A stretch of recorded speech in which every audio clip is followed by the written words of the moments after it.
Hey everyone, welcome back. We all think we know what an MRI does, right? It takes a super detailed picture of your brain.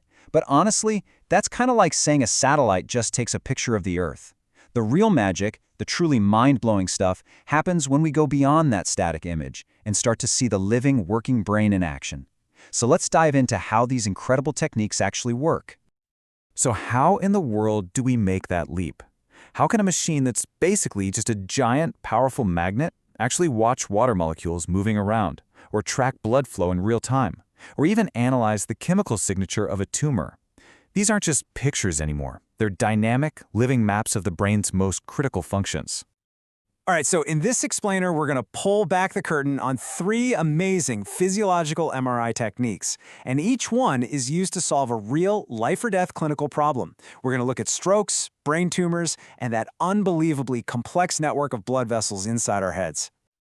First up, we're racing against the clock. Imagine this. A patient gets rushed into the ER with all the signs of a stroke. The clock is ticking, loud. Every single second that goes by, more brain cells are dying. So the huge question is, how do you see that damage when it's just minutes old and practically invisible? Okay, so here's what's happening. When blood flow gets cut off, that's called ischemia, the brain cells don't get oxygen. They start to panic, and they swell up with water. This is called cytotoxic edema. Now, this change is super subtle, and it happens almost instantly. But that subtle change, well, that's our key. That's the clue that can lead to a diagnosis fast enough to save crucial brain function. And this, my friends, is where the physics gets seriously cool. In healthy brain tissue, water molecules are just zipping around, moving pretty freely. But inside those dying, swollen cells from a stroke, the water gets trapped. Its movement is suddenly restricted. And believe it or not, an advanced MRI technique can actually see this difference in how the water is moving. So here's how the doctors nail down the diagnosis. The first thing they'll probably do is a CT scan, which, in these early minutes, might show absolutely nothing. A standard MRI? It might just show a vague, fuzzy bright spot. But then comes the hero. Diffusion-weighted imaging, or DWI. It is specifically designed to see that trapped, restricted water, and it makes that fresh stroke light up like a Christmas tree. And just to be 100% sure, they use something called an ADC map to confirm it, giving them a rock-solid diagnosis within minutes, not hours or days. Okay, on to our next challenge. A surgeon has to remove a brain tumor. But the brain isn't just empty space, right?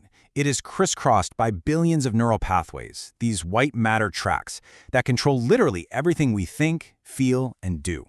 I mean, talk about a high-stakes navigation problem. If you cut the wrong pathway, you could permanently mess with someone's ability to speak, or to move, or to see. What surgeons need is basically a GPS for the brain. And incredibly, MRI can give them one. The secret here is a concept called anisotropy. So remember how we talked about water moving in the brain? Well, in these white matter highways, it doesn't just move randomly. Water finds it way easier to flow along the length of the nerve fibers, not across them. The best way to think about it is like water flowing through a tight bundle of straws. It zips right through the straws, but it can't really go sideways out of them. So by measuring this directional water flow in thousands of spots, a technique called diffusion tensor imaging, or DTI, can build this absolutely stunning 3D map of all those neural highways. A surgeon can literally see if a tumor is just pushing these tracks aside, which is often operable, or if it has actually grown into them and destroyed them, which you can imagine changes the whole game plan for the surgery. But wait a second. DTI is awesome, but it only tells us about the structure, the where. What about the tumor itself? What is it? Is it aggressive? What if you could get a chemical fingerprint of that tissue without ever having to cut into it? Well, you can. This brings us to MR spectroscopy. This technique is basically listening for the tiny magnetic signals of different molecules. It's wild. In a healthy brain, you see a big, healthy peak for a molecule called NAA. That's a sign of happy neurons. But in a nasty tumor, that NAA peak just plummets. At the very same time, the choline peak, which signals rapid cell creation, skyrockets. You might even see lactate pop up, which is a bad sign. It's basically a chemical report card for that tumor. All right, last but not least, let's talk about the brain's plumbing. That huge complex network of arteries and veins. Because hidden weaknesses in these vessels, things like aneurysms, can be total silent killers. For a long, long time, the gold standard for looking at these vessels was a pretty invasive procedure called digital subtraction angiography. It involved catheters, dyes, X-ray radiation, the whole shebang.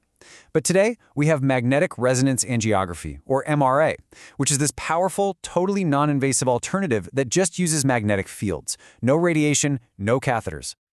And just how powerful are we talking? Well, for detecting intracranial aneurysms, one type of MRA has been shown to have an overall sensitivity of 95%.